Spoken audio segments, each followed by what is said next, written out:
It's the final edition for the week. You're watching The World Today. I'm Joke Rogers. Coming up on the program, Russia's Foreign Minister Sergei Lavrov hints at peace negotiations with Ukraine, says the country is ready to reach a deal.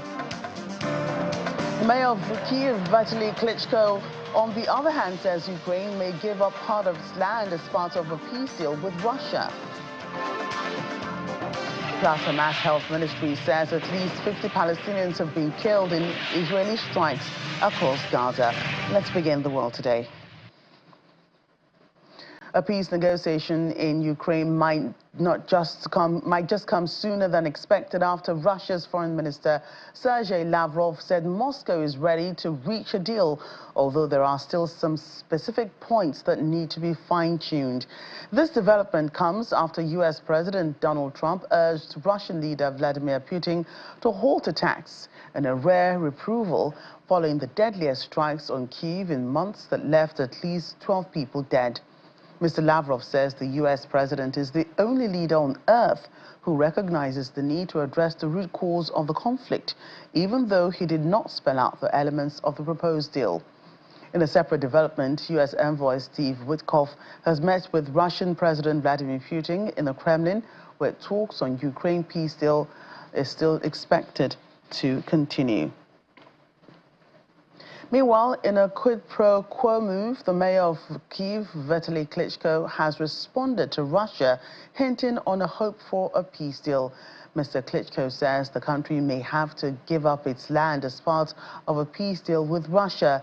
In his words, one of the scenarios is to give up territory. It's not fair, but for temporary peace, maybe it can be a solution. He, however, stresses that the Ukrainian people would never accept occupation by Russia. His comments have since sparked reactions, leading up to a clarification, indicating that his remarks were nothing new. In the meantime, investigators are searching the scene of a car bomb attack in Moscow that killed senior Russian General Yaroslav Moskalik. The top Russian general is believed to be the latest pro-Kremlin figure to have been allegedly targeted by Ukrainians inside of Russia. Ukraine has not commented on these allegations. An eyewitness in a nearby building of the incident says she heard a loud bang when the bomb detonated and raced to look out of the window. By that time, the car was already on fire. Russia has lost a lot of top generals on the battlefield. This latest killing takes the death toll of generals killed in Moscow in the Moscow invasion of Ukraine to 10. It's also the second attack on a top military officer in Russia in 4 months. And following Thursday's strikes by Russia on the Ukrainian capital, emergency services in Kyiv say search operations have been concluded, and the next point of action is reconstruction efforts. Russia's attacks, described by residents as sleepless night, left many in a state of shock. 12 people were killed and more than 70 others injured. At least 20 residential buildings were also damaged as a result of the attacks. According with information from local authorities, 9 persons died and more than 70 was injured. Part of them stay at hospital. Our funds try to provide legal support and protection monitoring activity in this location for our people. Let's get more on these latest developments. Joining us is international affairs analyst Stephen Hayes.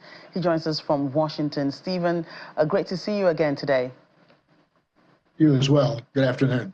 Right, so much to unpack here. First, do you envisage Ukraine giving up its territory as suggested by the Kyiv mayor? I mean, post-Crimea, what implications does Vitaly Klitschko's comments have, potentially giving up Ukraine's land for peace? Well, I watched that interview in its entirety, and I think it's somewhat out of context, but I think he's realistic in saying that ultimately we, Ukraine, may have to give up that territory, although it's going to be very, very difficult to do. So I think that there is an acknowledgement around in Ukraine, probably even with Zelensky, that if there were peace on today, given today's terms, then there's going to have to be some concessions on Ukraine's part.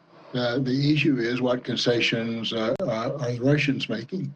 And it's very difficult to see what those might be, other than, as President Trump says, well, they won't take over Ukraine that way. But of course, there's no guarantee that Russia would be able to take over Ukraine. They haven't been able to do it for almost 3 years now. So I think it's still going to take some time to come to peace. And right, we know Russia has given the green light, saying it's ready for peace talks, but how does this impact Russia's future talks? Well, I mean, Russia's given the green light because they think that the talks are going to be basically already decided in their favor. So under those circumstances, they're quite willing to move forward. They have lost a lot of soldiers. I think it is very much right now in Putin's favor, because President Trump has basically agreed to almost everything the Russians have said. So it's going to be really, really difficult on Ukraine. What I think will be critical now is what level is Europe going to really support Ukraine?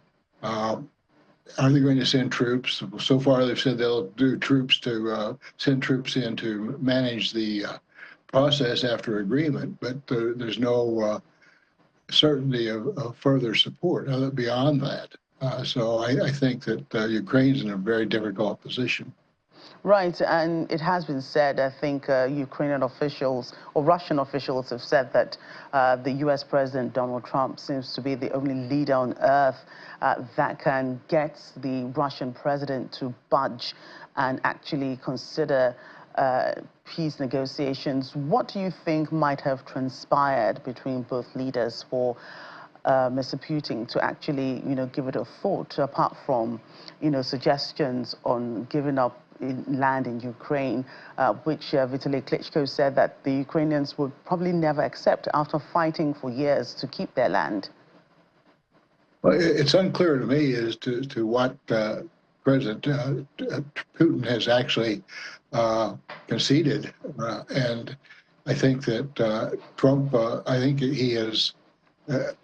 I don't think, well, let me say, I don't think that Trump has persuaded Putin to come to the table. I think that it was already fairly well set that Trump will agree with most of what Russia has asked. In fact, I'm not sure that I've seen anything different than what Russia has asked coming from President Trump. So under those conditions, I think President Putin would have no hesitation to come to the negotiations. I think he feels that it's very much in their favor. So if he has the United States in his favor, and he has right now some strategic advantages in Ukraine, then of course he'll come to the table. It doesn't take President Trump to persuade him to do that. It's a knowledge that it's very much in his favor to do that at this stage. Right, and we do know in these situations where, there's war between two countries, casualty figures rise almost on a daily basis.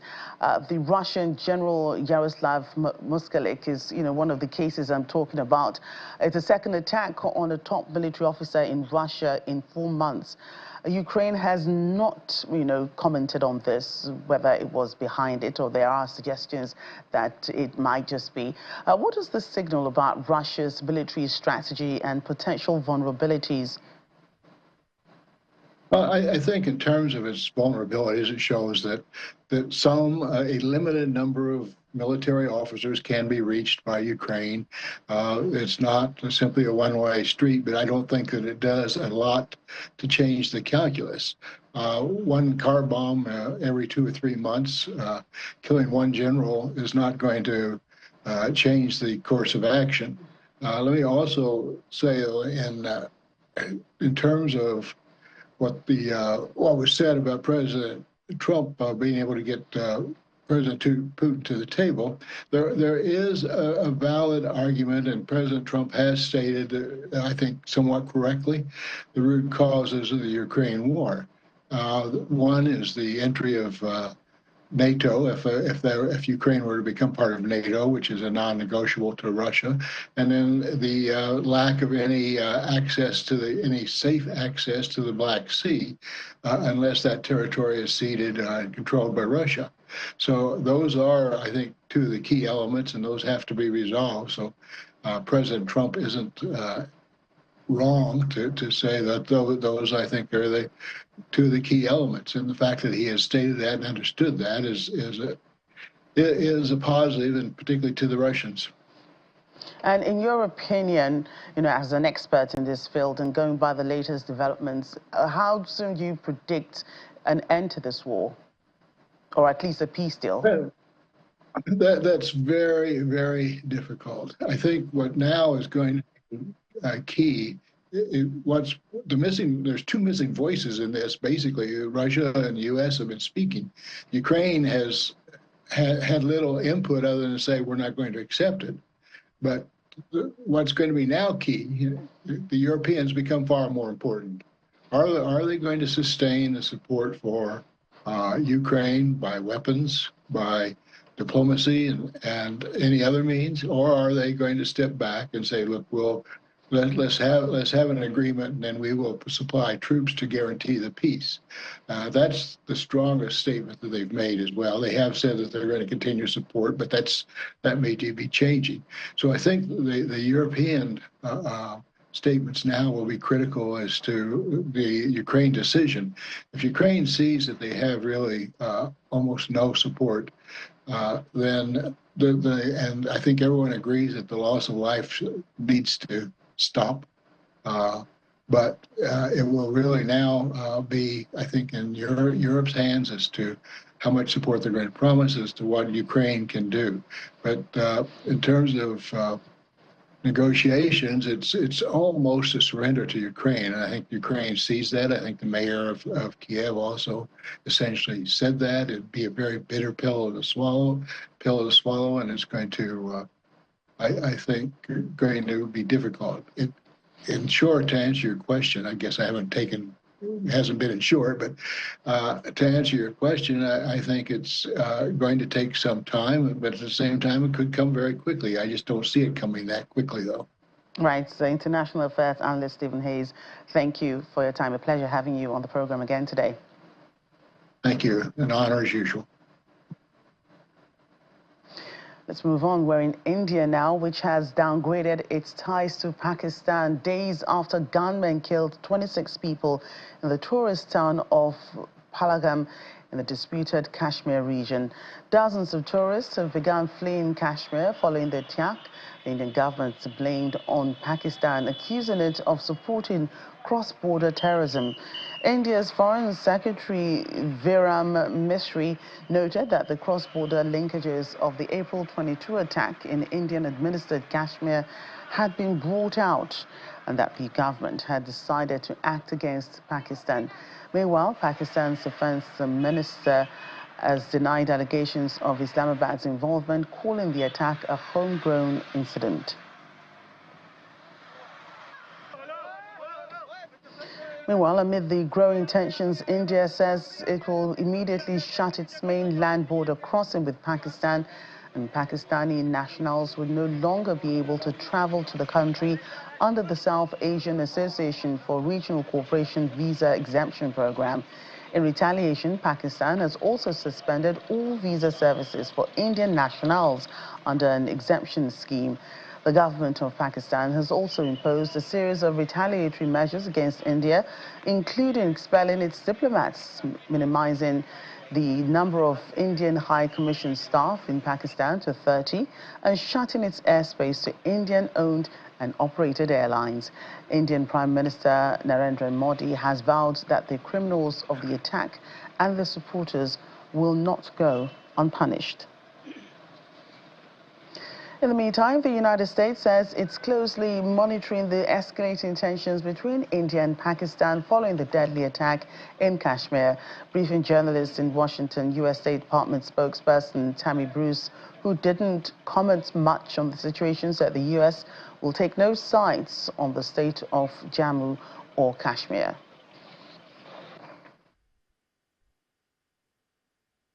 Changing situation, and we are monitoring it closely, as you might imagine, we of course are not now taking a position on the status of Kashmir or of Jammu either. So that's really going to be the extent of what I can say today. As we all know, negotiations continue. There's a conversation that continues. That was the impression I was left with the conversation out of the Oval Office, is that both President Trump and Secretary Rubio were there. They engaged and answered questions about what's coming forward, what's possible. The president indicated he still thinks peace is possible. The secretary has added, though, that if this is going to end, it's really going to take the two parties to make that decision. They're going to have to make that decision. Can I ask, what I would say about Crimea is what President Trump has said. I'm sure you saw that Truth Social post. And I'll read a little bit of that. We can have that in the record. President Trump on Truth Social noted, Ukrainian President Zelensky is boasting on the front page of the Wall Street Journal that Ukraine will not legally recognize the occupation of Crimea. There's nothing to talk about here, end quote. The statement is very harmful to the peace negotiations with Russia in that Crimea was lost years ago under the auspices of President Obama and is not even a point of discussion. Now, his message that was comments also from the White House spokesperson on the situation between Russia and Ukraine, as well as between India and Pakistan. In the meantime, the United Nations Chief Antonio Guterres is calling on India and Pakistan to put a stop to the tensions and prevent further escalations. This was relayed by the UN Secretary-General's spokesperson, Stefan Dujarric. The UN believes the situation can be resolved amicably through mutual negotiations and mediations. He has not had any direct contact, but I can tell he's obviously following the situation very closely and with very great concern. We were very clear in our condemnation of the terror attack that occurred in Jammu and Kashmir on the 22nd, 2 days ago, which killed a large number of civilians. But we very much appeal to both the governments of Pakistan and the government of India to exercise maximum restraint and to ensure that the situation and the developments we've seen do not deteriorate any further. Any issues between Pakistan and India, we believe can be and should be resolved peacefully through meaningful mutual engagement.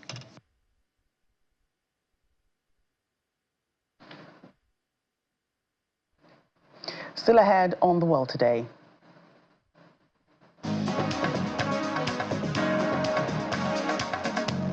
Today marks World Malaria Day as millions join in the global effort to prevent and control the spread of the fever. Details in a moment. Please stay with us.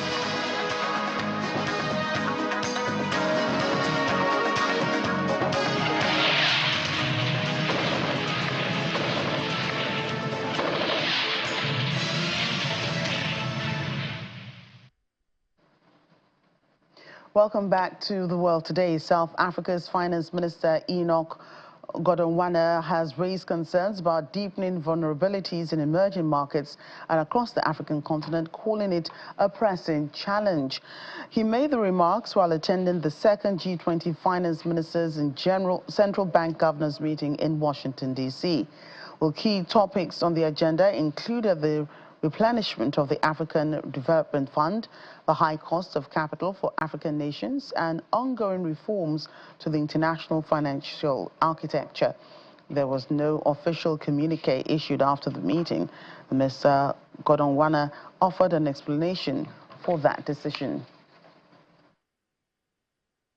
We took a conscious decision even before that if we don't issue a communique, the standard practice since Indonesia, after the Russian invasion of Ukraine, you will recall, there's been difficulty in the finance sector to issue a communique since then. But the standard practice we've established is that in the absence of a communique, we issue a chairman's statement. In this regard, we took a decision as the presidency that in this particular session, we're not going to issue a chairman's statement. We'll do that in July. Well, in a move seen as a last resort to prevent South Africa's coalition government from collapsing, Finance Minister Enoch Godongwana has also dropped a controversial value-added tax increase. This decision comes as South Africa's second biggest party, the Democratic Alliance, threatens to leave the governing coalition over the VAT increase. The Democratic Alliance argued that the tax would hurt the country's financially weakest households. With the tax, which the African National Congress supported, the government would have made up for the 75 billion missing rands in its budget. However, the Finance Ministry has confirmed that the VAT would remain at its current level at 15%. Well, China's Foreign Ministry spokesperson Guo Jiakun has reiterated its position on U.S. tariffs after China led a United Nations Security Council area formula meeting on the impact of unilateralism and bullying practices on international relations. During a press conference in Beijing, Mr. Guo stressed that the U.S. should stop the unilateral measures and bullying against other countries and stop sacrificing the legitimate interests of all nations to serve its own interests. Mr. Guo added that China and the U.S. have not held consultations or negotiations on the issue of tariffs, asking the U.S. not to confuse the public after President Donald Trump said the trade talks between the U.S. and China are underway. He also explained that the U.S. violated international law after President Trump signed an executive order calling for the mining of the deep sea as part of a broader effort by the White House to secure critical minerals for the United States.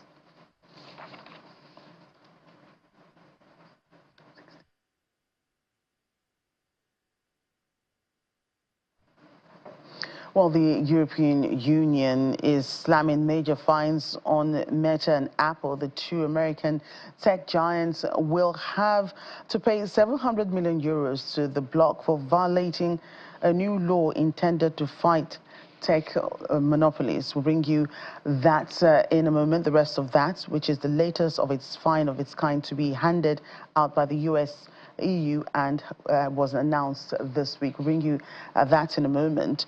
But let's move on to some other stories. In a readmission, Israel has taken responsibility for the killing of a UN worker with a tank fire in an incident in the Gaza Strip last month. Israel had earlier denied the accusation, saying it did not strike the site where a Bulgarian employee of the UN Office for Project Services was killed when a UN compound in the Darabala was damaged on March 19. However, the Israeli Defense Forces said that the initial findings of its investigation indicated its troops had in fact killed the UN worker identified as Marinov after wrongly identifying the building as containing enemy presence. The IDF added that the building was struck due to the assessed enemy presence and was not identified by the forces as a UN facility. Israel noticed that the presence of the enemy was not identified as a UN facility. Israel noted that the preliminary findings have been shared with the UN and the full conclusion will also be provided.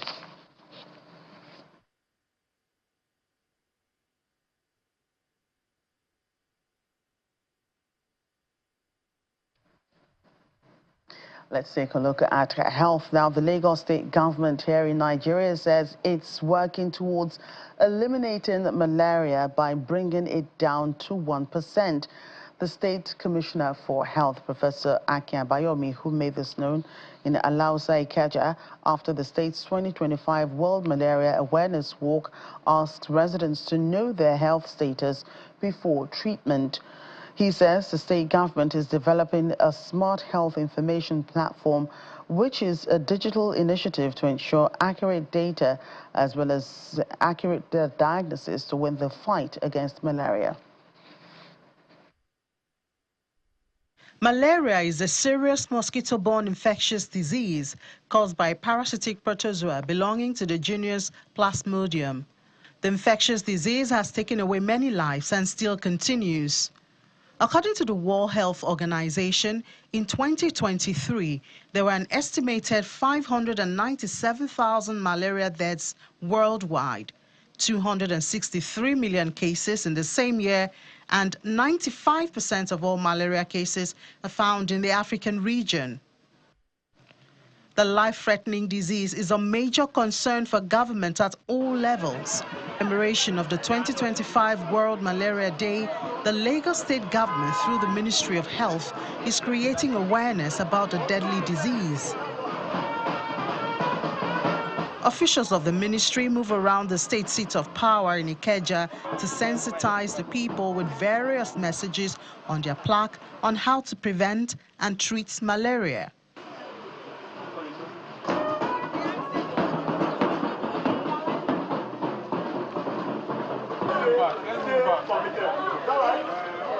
They moved to Governor's Road, sharing flyers to the people and passing the message for this year, which is Malaria Ends With Us.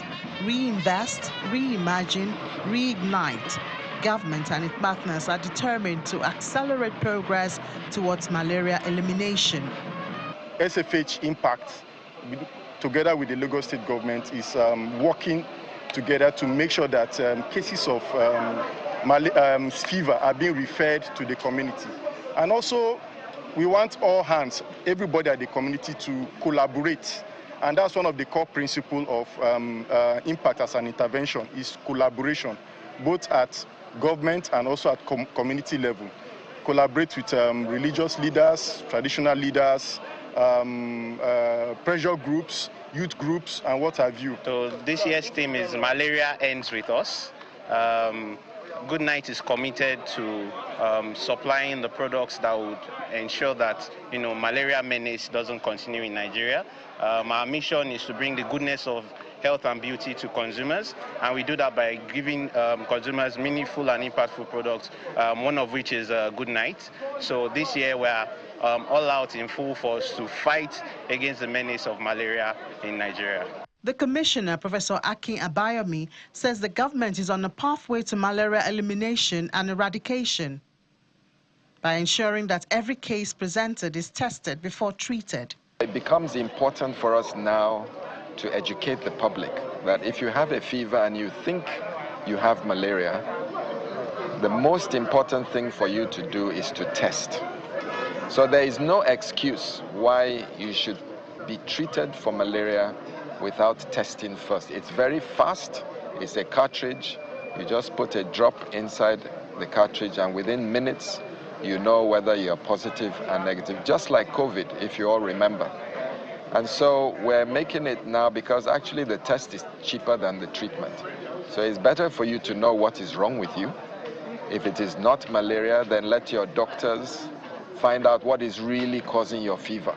Because if you treat yourself with a drug as strong as an anti-malaria, you're actually doing yourself some harm. And it is important that we know your status because we're collecting the data. And it is our policy to take Lagos now to what we call pre-elimination, which is less than 1%. Government encourages residents to protect themselves from malaria. Prevention is better than cure. So we're encouraging people to use mosquito nets to clean the areas, the gutters, any kind of like stagnant water around. We all know how the mosquito breeds. And just keep your environment clean because it's very, very important. It's one thing to take malaria drugs, another thing to actually prevent that malaria. So prevention is actually the best way that we want to move forward. And of course, people will always get malaria, then we'll test, and then we will treat. Citizens are advised to stop self-medication by visiting any of the general hospitals or primary healthcare centers to get tested and receive the right diagnosis before treatment.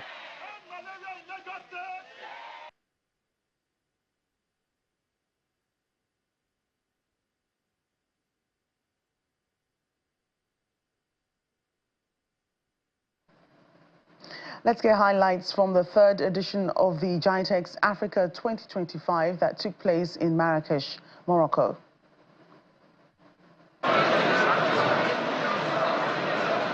In Marrakesh, Morocco, the host city for GITEX Africa 2025, Africa's biggest tech and startup showcase, the energy is electric.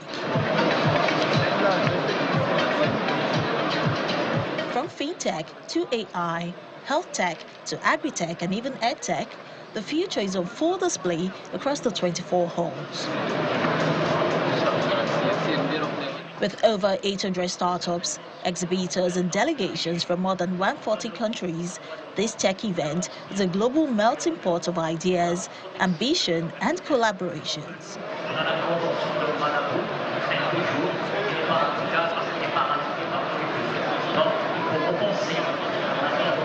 And this year, Nigeria is leading from the front. Here at the Nigeria Pavilion, it's a zone packed with some of the country's brightest minds, entrepreneurs, innovators, and government partners, all championing tech solutions built for Africa by Africans. The Director General of NIDA reaffirms the country's vision to become Africa's digital powerhouse. In Africa, we lost out during the first, second, and third industrial revolution. But today we have no reason to be left behind during the fourth industrial revolution. We should be the next frontier, and we should be leading in that, because that is powered by talent, by the digital native population. We are nurturing an innovative and entrepreneurial ecosystem because we need to challenge the status quo. And when it comes to growth stories, one of Nigeria's biggest tech companies takes the spotlight. Flutterwave's founder and CEO shares the next chapter of the company's journey with lessons learned along the way. Everything we're doing as a company right now, we constantly talk to our regulators, right?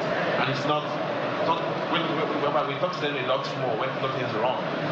Just like hear from them. What I've learned is that they're also consumers, they're also users of your platform.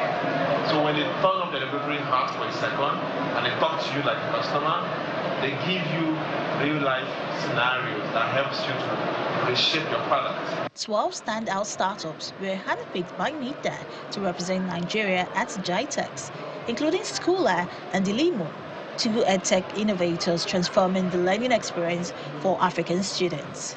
It helps teachers create lesson plans and assessment questions effortlessly. What will take teachers 1 hour 30 minutes to do, with Curry they are able to do it in 1 minute and 2 minutes. Over the years, we have seen that kids are not really excited about learning, and that's part of the reason why we said, okay, kids love games. How do we make learning fun and interactive for them? So that's what we are doing at Elimu.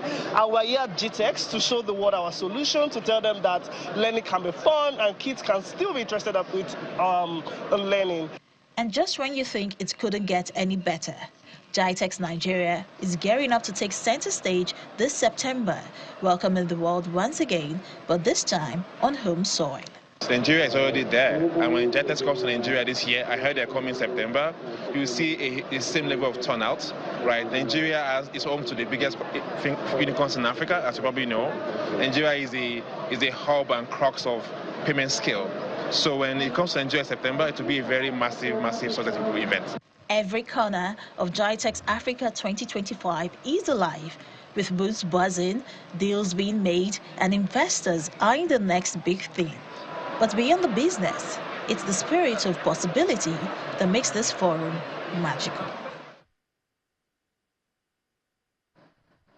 Still talking tech, but we move to Europe this time, where the European Union is slamming major fines on Meta and Apple. The two American tech giants will have to pay 700 million euros to the bloc for violating a new law intended to fight tech monopolies.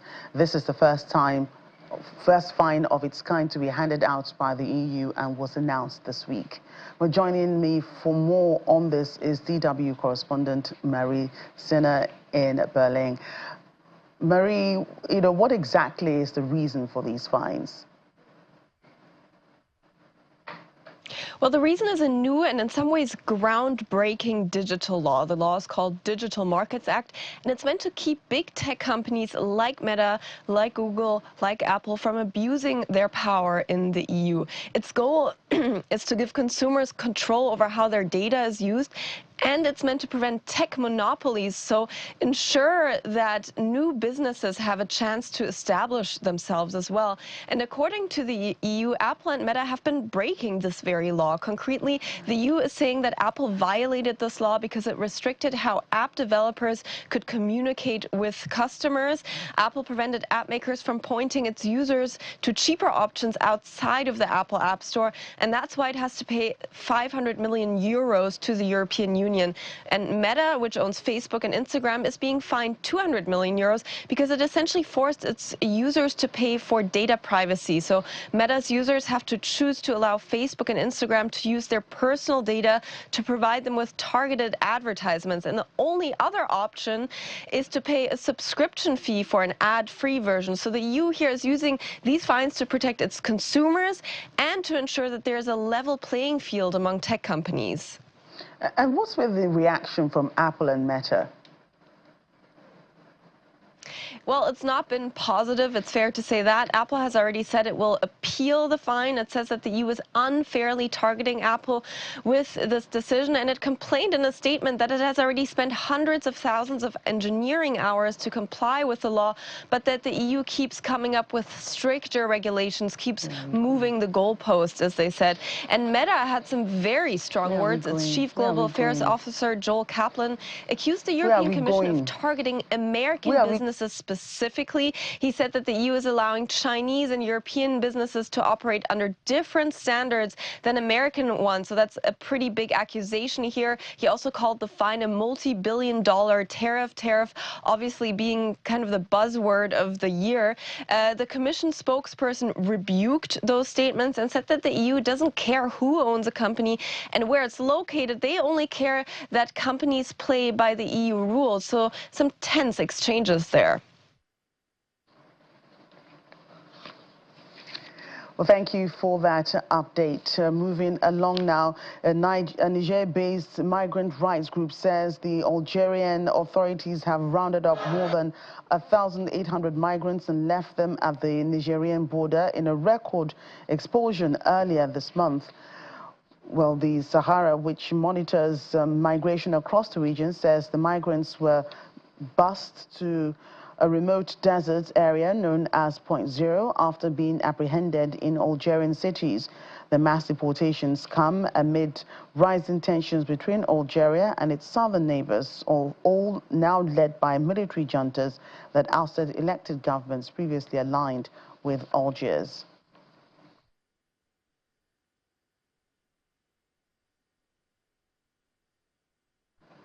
Still ahead on the program.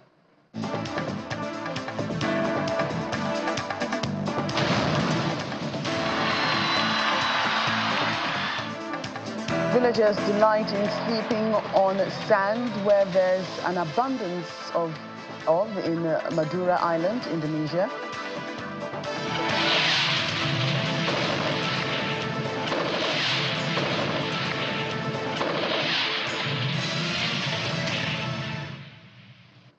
Welcome back. Ahead of the burial of Pope Francis in the Vatican City, the Catholic faithful in Anambra State in southeast Nigeria have continued to mourn his passing, describing him in glowing terms, while Governor Chukwuma Soludo stands in solidarity with the global Catholic community during this period of mourning. He says Pope Francis was a shepherd whose legacy transcended borders. The immediate past governor, Mr. Willie Obiano, recalls his personal encounter with the pontiff, noting his humility and affectionate nature.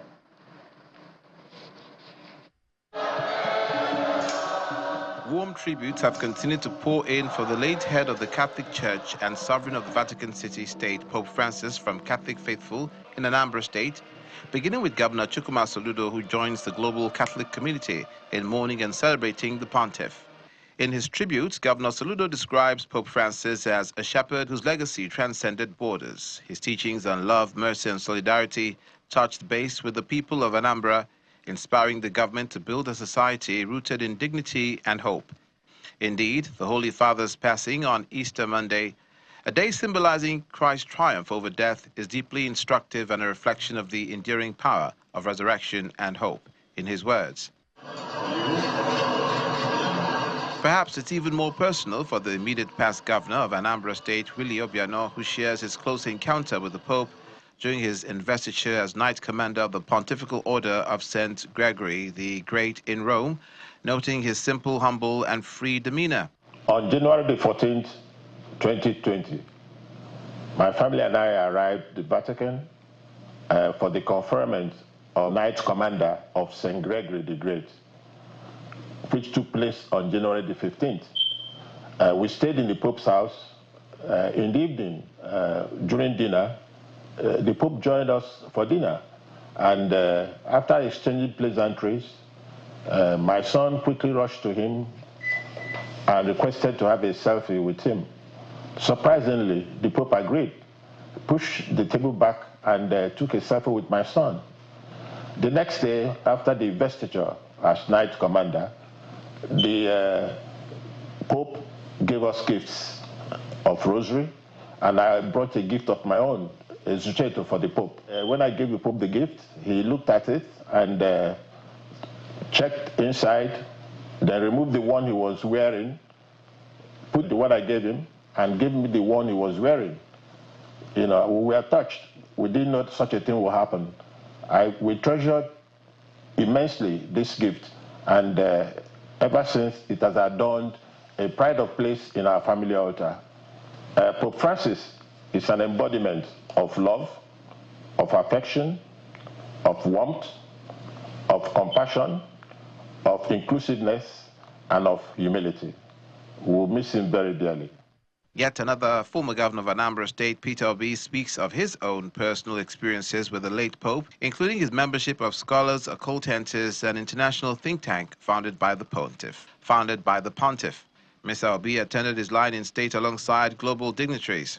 Tributes have also come from the Catholic Diocese of Ekulobia, which the late Pontiff created, starting with His Eminence, the Cardinal, and Bishop of the Diocese, who describes Pope Francis as a good shepherd. We, members of the faithful, the cardinals, the bishops, the priests, and consecrated persons, but we take consolation in the fact that he lived a fulfilled life.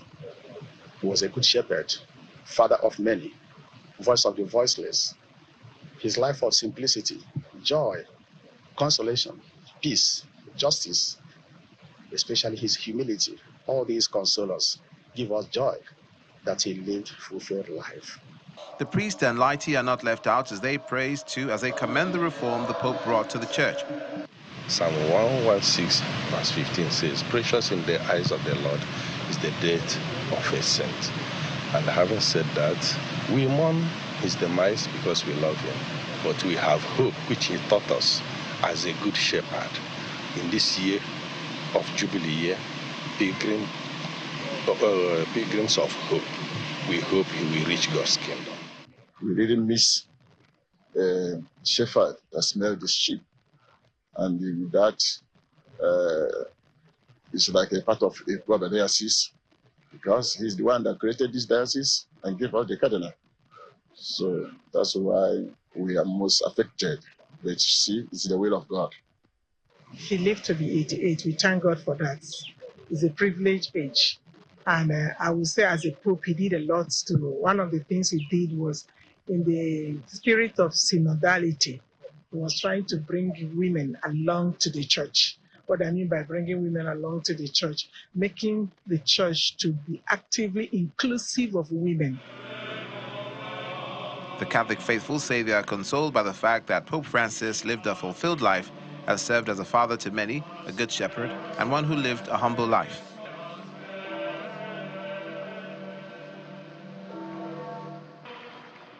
Well, the College of Cardinals have convened in the Vatican City's Synod Hall for their fourth and final General Congregation ahead of Pope Francis' funeral tomorrow.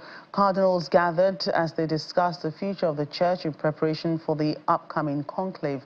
The Vatican confirmed that the pontiff died from a stroke and heart failure following a prolonged period of health challenges, including pneumonia and hospitalization earlier this year. His funeral is set to take place in Rome on Saturday.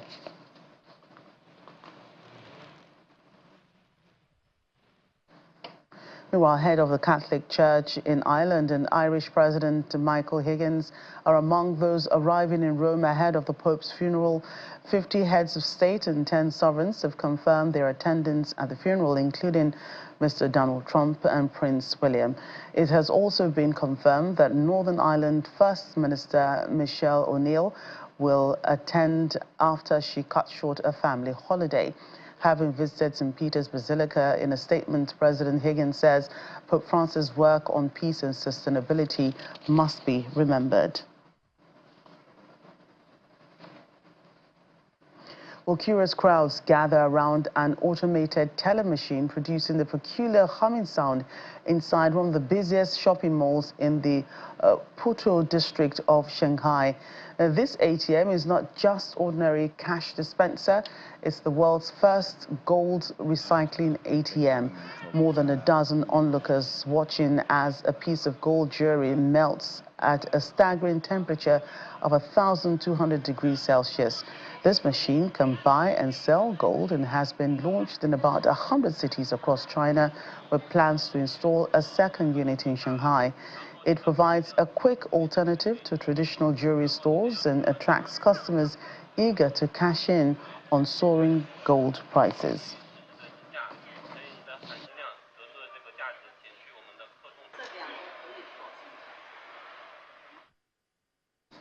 Well, daring heights met table tennis precision as thrill seekers led by three-time Russian record holder Sergei Boitsov played the world's first table tennis match on a platform suspended from a hot air balloon soaring at 2,450 meters in Armenia's mountainous Ararat region.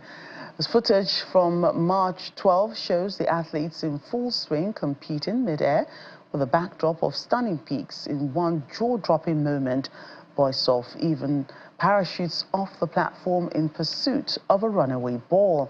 Imagine where we are playing, Boitsov shouts, adrenaline high, as the balloon drifts over the dramatic landscape. Known for pushing boundaries, Boitsov previously earned records for a parachute jump from a massage chair attached to a balloon, a base jump from Russia's tallest skyscraper, the Lakhta Center, and hosted the world's first boxing match atop a hot air balloon. With this airborne ping-pong match, Boitsov adds another creativity-defying feat to his growing list of sky-high records.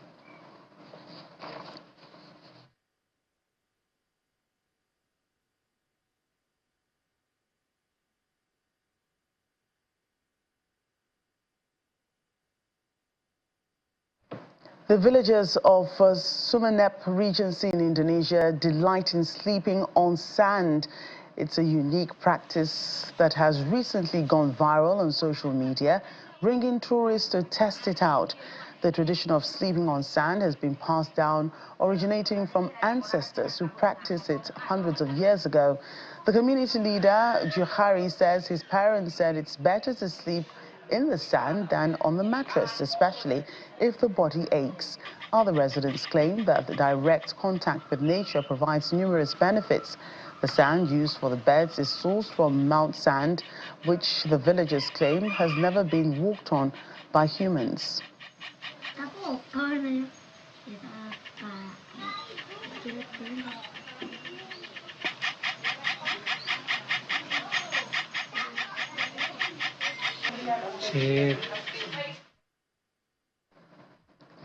Over 350 African artworks are on display at the Louvre, Abu Dhabi, as part of the Kings and Queens of Africa Forms and Figures of Power exhibition, celebrating Africa's rich history, creativity, and cultural legacy from the 11th to the 21st centuries.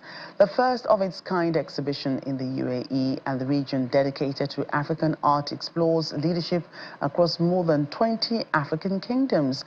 UAE correspondent Maya Wadeguki has more. For the first time in the Middle East, Kings and Queens of Africa, an art exhibition spotlighting revered power brokers in African history, is staged at the Louvre, Abu Dhabi, the region's leading museum. Unlike many other Africa-inspired exhibitions which highlight colonization, curators of this showcase say their focus is on telling a different story. Mostly around the world, people know about slave trade and colonialism, and they are not aware of this great history of major power figures. So really the idea of this exhibition is to present this other history of the African continent through historical objects, of course. We have 359 artifacts in the exhibition, but also with contemporary arts to express the idea that this power history doesn't only belong to the past. From golden artifacts, iconic pieces from across the continent, to contemporary creations, the exhibition goes beyond the history of Africa and follows the influence of these figures of power into present-day realities. US-based visual artist Ayanna Jackson's contributions to the exhibition are part of a series titled Take Me to the Water. She highlights the connection of African Americans and Afro-descendants around the world to the legends of the past. As a descendant of the transatlantic slave trade who has experienced a disconnect, a very real disconnect geographically, but also spiritually. And then on the continent, you also experience, in some cases, a spiritual disconnect from these stories and these worlds and these kings and queens and these gods and goddesses. From present to future generations, the event also explores history's influence in pop culture, highlighting their transformation from traditional art into new forms of expression, such as games. It's also really interesting because when we were working around the pop culture realm, we discovered that a lot of African designers, creators, writers use this history of power, this figure of power, to address questions as identity, empowerment, pride, and to reconnect with a new generation and to tell them this history they doesn't know, they doesn't learn it in school. Kings and Queens of Africa, Forms and Figures of Power is on display at the Louvre until May 25th. From Abu Dhabi in the United Arab Emirates, Maya Wadeguki for Channels Television.